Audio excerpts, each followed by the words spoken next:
languages. बात जुर्म से जूझते आवाम की हो या समाज में बढ़ते क्राइम ग्राफ की, अपराध की हर सूरत के पीछे छुपा होता है कोई ना कोई गुनहगार। नमस्कार, मैं हूं अनु। तफ्तीश की राह में आने वाली हर कड़ी सुराग बनकर पहुंचाती है गुनहगारों को सलाखों के पीछे। तो आप बने रहिए हमारे साथ, क्योंकि हर जुर्म के खिलाफ हमारी तफ्तीश लगातार जारी है। पटना सिटी में अपराधियों ने हत्या की एक बड़ी वारदात को अंजाम दिया। अपराधियों ने एक युवक की निर्मम हत्या कर दी। इस घटना के बाद परिजन काफी नाराज हैं, लेकिन मौका वारदात पर पहुंची पुलिस ने उन्हें समझा बुझाकर मर्डर की गुत्थी सुलझाने में जुट गई। क्या है पूरी हकीकत, इस रिपोर्ट से जानिए। पटना राजधानी में अपराधियों का तांडव जारी। 23 वर्षीय युवक की निर्मम हत्या। हत्या से इलाके में हड़कंप। मर्डर की तफ्तीश में जुटी पुलिस।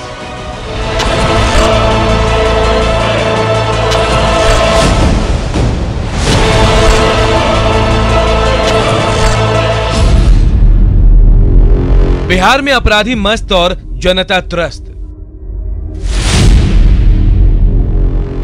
अपराधियों के मंसूबे इस कदर बुलंद हैं कि राह चलते लोगों को भी कहीं भी गोलियों से भून देते हैं। हालात धीरे धीरे बेकाबू होते जा रहे हैं। ताजा मामला राजधानी पटना के गोपालपुर थाना क्षेत्र के संपत चक बैरिया की है,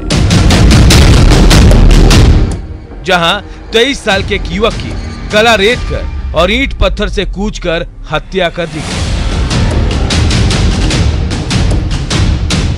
संपत चक बैरिया स्थित बैरिया पंचायत के मुखिया रामनाथ यादव के कार्यालय से एक युवक का शव बरामद होने से आसपास के इलाके में सनसनी फैल गई।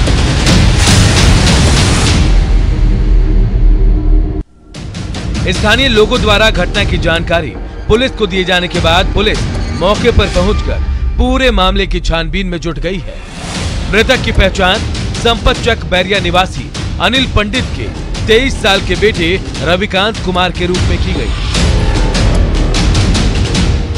रविकांत की गला घोटकर और ईंट पत्थर से कूचकर हत्या की गई। घटना से गुस्साए मृतक के परिजनों और स्थानीय लोगों ने सड़क पर उतरकर पटना मसौढ़ी मार्ग को जाम कर दिया।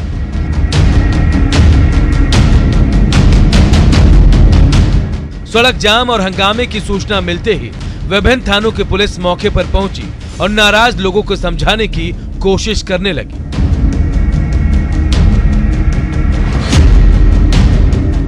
स्थानीय पुलिस द्वारा पूरे मामले से एफएसएल की टीम को अवगत कराए जाने के बाद एफएसएल की टीम मौके पर पहुंचकर पूरे मामले की छानबीन में जुट गई है। मृतक के परिजनों ने बैरिया पंचायत के मुखिया रामनाथ यादव और उसके सहयोगी सनी कुमार पर हत्या किए जाने का आरोप लगाया है। घटना के बाद से आरोपी मुखिया और उसका सहयोगी फरार बताया जा रहा है। पुलिस ने इस मामले में मुखिया के एक अन्य सहयोगी विपिन कुमार को गिरफ्तार किया है, जिससे कड़ी पूछताछ की जा रही है। भाई मेरा फोन ले लिया, बोला कि लाओ ना, जो हमारे मोबाइल सन्ने भी छीने लगा मुखिया जी का स्टाफ, तो मोबाइल मांगेगा। तब फोन किया सन्ने के, वो अपने मोबाइल पे, तो मोबाइल सन्ने ले लिया था। फोन किया तो वो सन्ने मतलब बुलाया कि आप मोबाइल दे देंगे। 8:30 बजे मतलब वो यहाँ पे आया, बाइक से आगे जो बैरिया पुल है वहाँ पे हमारा उतार दे, बोला कि ना तोड़ा न जाए। अच्छा, कौन हत्या किया? मतलब हत्या किया होंगे मुखिया जी और सन्ने दोनों मिल करके। बताया जाता है कि मृतक रविकांत कुमार पिछले 1 साल से रामनाथ मुखिया के यहाँ स्टाफ के रूप में काम कर रहा था। पिछले 1 महीने पहले मुखिया द्वारा उसे काम से हटा दिया गया था। घटना के संबंध में पूछे जाने पर मृतक की मां सुधा देवी और उसके भाई सनी कुमार ने मुखिया और उसके सहयोगी सनी कुमार पर हत्या किए जाने का आरोप लगाते हुए पुलिस प्रशासन से न्याय की गुहार लगाई।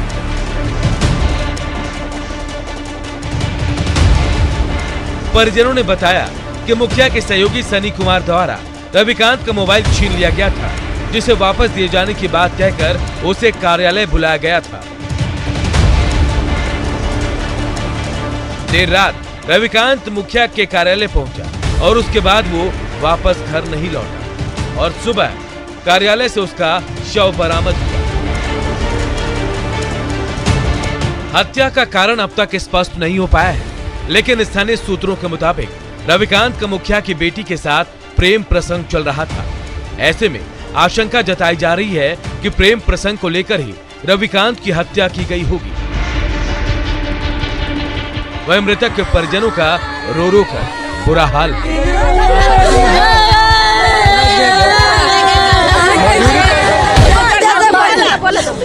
बेटा के पहले मुखिया जी सनिया दोनों पहले मोबाइल छीन लेना, छीनला के बाद फोन करके बेटा के हमर बोला लेला, बोला के पुल पर बोला के हमर गाड़ी छोड़ देलक और अपन पल्सर पर सनिया और मुखिया जी दोनों हमर बेटा के घर में बैठा के लिए अल्लाह के एकरा में जान मार देलक।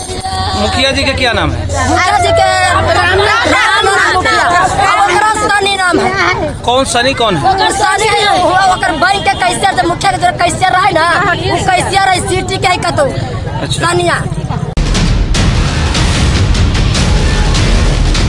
वहीं मौके पर मौजूद संपतचक प्रखंड के अंचलाधिकारी मुकुल झा ने हत्या की पुष्टि करते हुए पुलिस अधिकारियों द्वारा पूरे मामले की जांच किए जाने की बात दोहराई है। घटना को लेकर ग्रामीणों में खास आक्रोश व्याप्त है। फिलहाल पुलिस पूरे मामले की गहन छानबीन में जुटी है।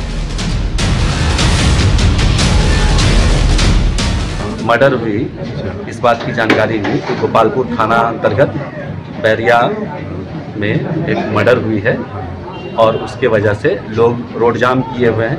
इसकी सूचना हमको लगभग 9:40 में सुबह में प्राप्त हुई।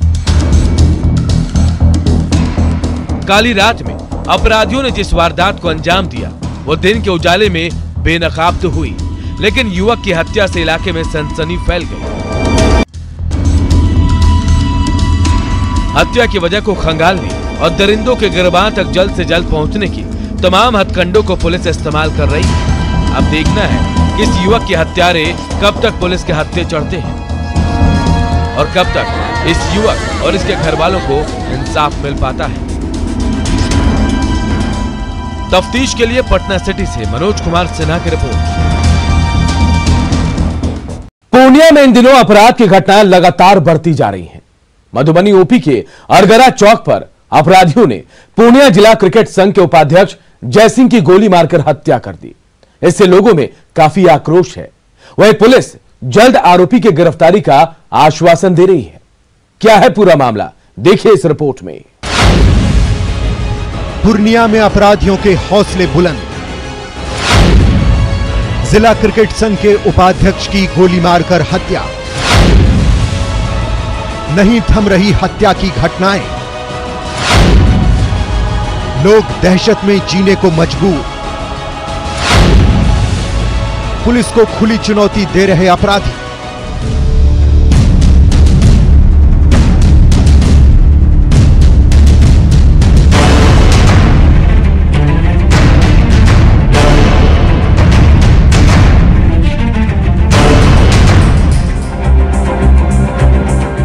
बिहार में अपराध थमने का नाम नहीं ले रहा है। अपराधी एक के बाद एक आपराधिक घटनाओं को अंजाम दे रहे हैं। बावजूद इसके पुलिस इसे रोक पाने में नाकाम साबित हो रही है। पूर्णिया में अपराधी कितने बेखौफ हैं, इसका अंदाजा लगातार हो रही आपराधिक वारदातों से लगाया जा सकता है। जहां मधुबनी ओपी के अरगारा चौक पर अपराधियों ने पूर्णिया जिला क्रिकेट संघ के उपाध्यक्ष जयसिंह को गोली मार दी। बताया जा रहा है कि बीते 23 जनवरी को रात्रि 10 बजे जय कुमार अन्य 2 लोगों के साथ पान खा रहे थे। उसी समय अरगारा चौक निवासी नवल यादव अपने कुछ लोगों के साथ वहां पहुंचे और जय कुमार और नवल यादव में पहले से ही पुरानी अदावत थी। पान दुकान में ही पहले तो दोनों के बीच तू-तू मैं हुई।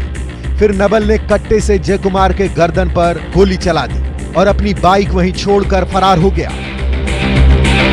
वहीं गोली जयसिंह के गले में लगी। उन्हें आनन फानन में सदर अस्पताल लाया गया, जहां गंभीर स्थिति को देखते हुए उन्हें मैक्स अस्पताल रेफर कर दिया गया।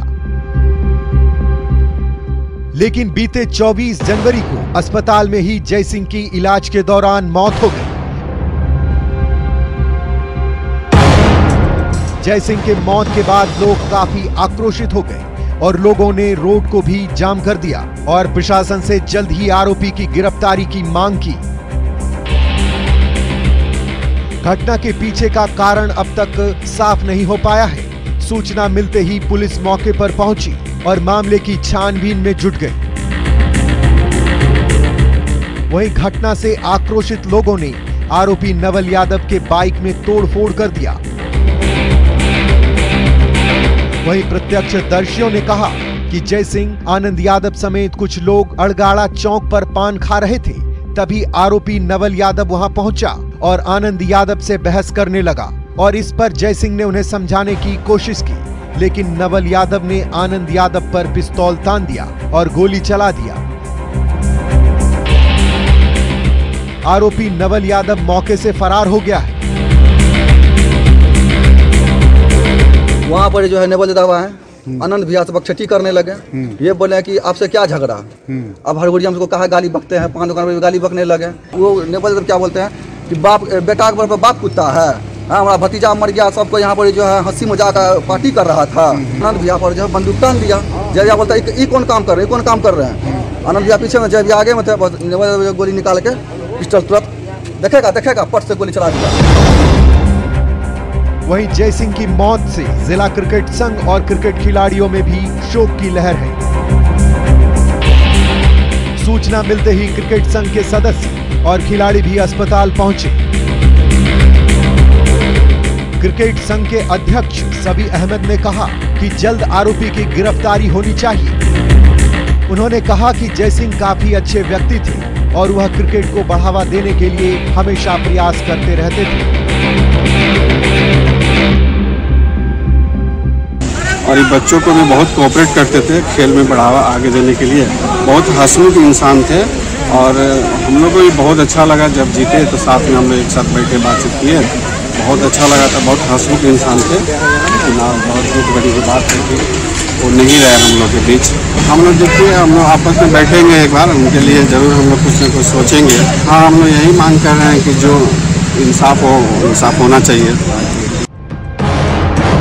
बहरहाल पूर्णिया में लगातार हो रही हत्या, लूट और चोरी की वारदात से लोगों का कानून पर से भरोसा उठता जा रहा है। अपराधी यहां बेलगाम हो गए हैं। सिर्फ जनवरी माह में अब तक 7 लोगों की हत्या हो चुकी है। ऐसे में सवाल उठता है कि पुलिस क्या कर रही है। अब जरूरत है कि जल्द से जल्द जय सिंह के हत्यारे को पुलिस गिरफ्तार करे ताकि लोगों पर कानून का भरोसा बना रहे। न्यूज़ 18 के लिए पूर्णिया से कुमार प्रवीण की रिपोर्ट। जहानाबाद में अपराधी एक के बाद एक वारदातों को अंजाम देकर पुलिस को खुली चुनौती दे रहे हैं। बेखौफ अपराधियों ने भीषण डकैती की घटना को अंजाम देकर पूरे इलाके में सनसनी फैला दी और घर में रखे जेवर, कैश समेत कई कीमती सामान लेकर फरार हो गए। वारदात के बाद घर के सदस्य सदमे में हैं। तफ्तीश में देखिए जहानाबाद के बेखौफ अपराधी। जहानाबाद में भीषण डकैती, लाखों की संपत्ति की लूट। घटना से इलाके में दहशत का माहौल। मामले की जांच में जुटे पुलिस।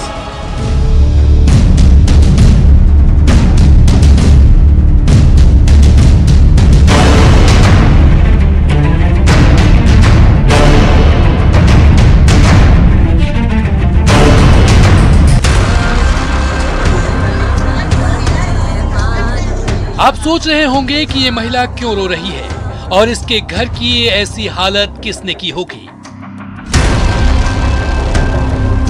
अब हम आपको बताते हैं कि क्या है पूरा मामला।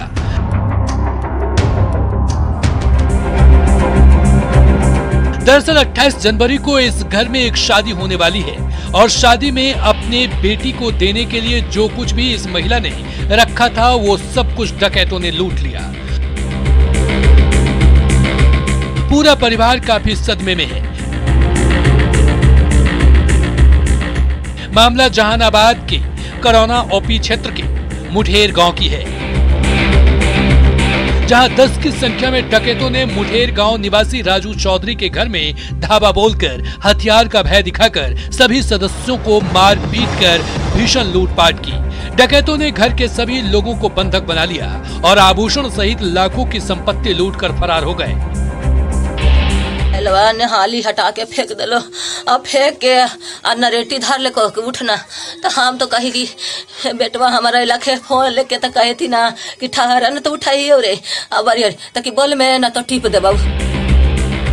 घटना के बाद गांव में दहशत का माहौल है। वहीं पीड़ित परिजन ने बताया कि बीती देर रात घर के सभी लोग खाना खाकर कमरे में सोए हुए थे, तभी 8 से 10 की संख्या में छत के सहारे घर में घुसे अपराधियों ने सभी लोगों को हथियार दिखाकर किचन रूम में बंद कर दिया और घर के सभी बक्से और अलमारी से आभूषण और नगद रुपए लूटकर फरार हो गए।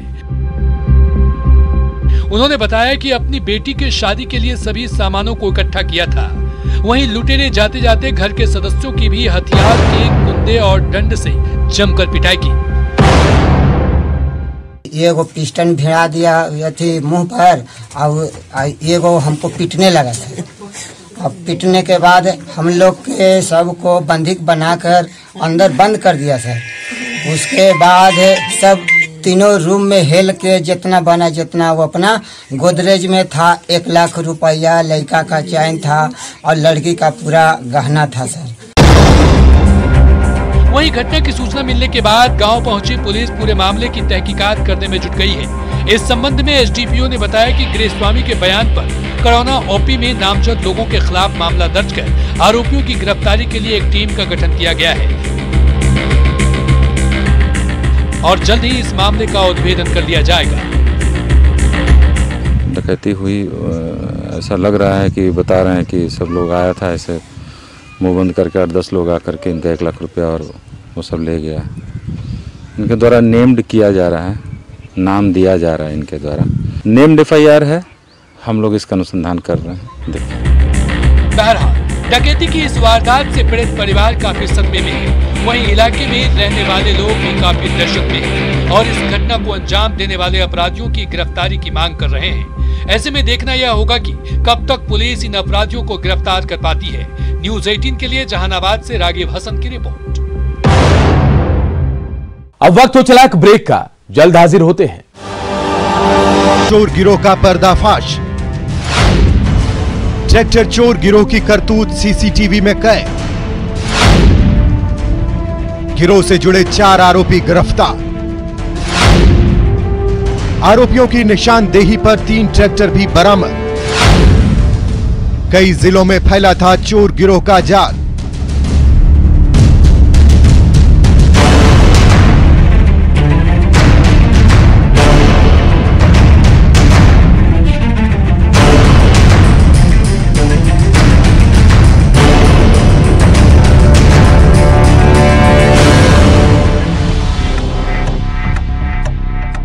मधुबनी में चोरी की वारदातों से परेशान शहरवासियों को थोड़ी राहत देने वाली खबर आई। मधुबनी के राहिका थाना से, जहां पुलिस ने सीसीटीवी के आधार पर अंतर्राज्यीय ट्रैक्टर चोर गिरोह का पर्दाफाश किया।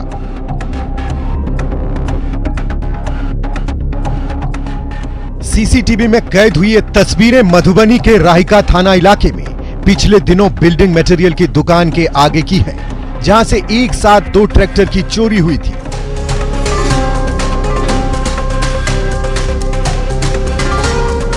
देखिए कैसे इन शातिर चोरों ने दुकान के आगे खड़े दोनों ट्रैक्टर को बड़े ही इत्मीनान से धक्का देकर पहले सड़क पर लाते हैं और फिर ट्रैक्टर को स्टार्ट कर मौके से फरार हो जाते हैं। देखने से लग रहा है कि इन चोरों को किसी का डर ही नहीं है और बहुत ही आराम से चोरी की घटना को अंजाम देकर फरार हो गए।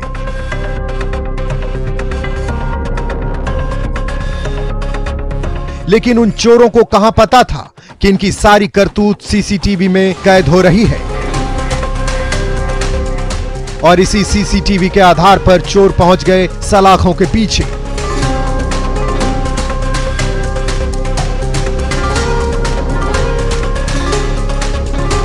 सुबह हमारा स्टाफ सब आया तो लगभग 7 साढ़े 7 बजे सूचना दिया कि ट्रैक्टर अपना दोनों यहाँ दुकान पे नहीं लगा हुआ है, आप कहीं भेजे हैं? तो हम बोले नहीं। फिर आए सुबह में तो देखे, उसके बाद सीसीटीवी का अपना फुटेज निकाले तो देखे 2:25 के आसपास ट्रैक्टर 6 आदमी ढकेल के ले जा रहा था। वहीं ट्रैक्टर चोरी की सनसनीखेज मामले की सूचना मिलने पर एसपी के निर्देश पर बनी पुलिस की स्पेशल टीम ने मामले की तफ्तीश शुरू की। आखिरकार राहिका पुलिस ने सीसीटीवी फुटेज के आधार पर ट्रैक्टर चोर गिरोह का पर्दाफाश करते हुए 4 आरोपियों को गिरफ्तार करने के साथ ही चोरी के 3 ट्रैक्टर भी बरामद किए हैं। राहिका थाना प्रभारी के मुताबिक सीसीटीवी फुटेज की छानबीन के बाद साइबर सेल की मदद से पुलिस की टीम आरोपियों तक पहुंची। पुलिस का कहना है कि ट्रैक्टर चोरी से जुड़े इस गिरोह का जाल मधुबनी के अलावा सीतामढ़ी, दरभंगा, समस्तीपुर और बेगूसराय तक फैला हुआ है। ये 3-4 जिला के अपराधकर्मी मिलकर इस सब घटना के सीतामढ़ी क्षेत्र में, मधुबनी, दरभंगा, भिन्न जिला में अपराध की घटना दे रहे हैं और हम लोग इस पर लगातार लगे हुए हैं। फिर छापामारी का हम लोग प्रयास कर रहे हैं, साक्ष्य एकत्रित कर रहे हैं और इसके विरुद्ध कार्रवाई की जाएगी। वहीं मधुबनी में चोरों के खिलाफ पुलिस की कार्रवाई लगातार जारी है। ट्रैक्टर चोर गिरोह की गिरफ्तारी के बाद ऐसी उम्मीद जताई जा रही है कि अब मधुबनी में चोरी की घटनाओं में कमी आएगी। ट्रैक्टर चोरी की वारदातों से परेशान शहरवासियों को थोड़ी राहत भी जरूर मिली है। न्यूज़ 18 के लिए मधुबनी से अमित रंजन की रिपोर्ट। अपराधी चाहे लाख शातिर हो, तफ्तीश की दिशा अगर सही है तो बच नहीं सकता कोई गुनहगार सलाखों के पीछे जाने से। तो पुलिस चाहे सोई हो, मुजरिम चाहे कोई हो, आप बने रहिए हमारे साथ, क्योंकि हर जुर्म के खिलाफ हमारी तफ्तीश लगातार जारी है।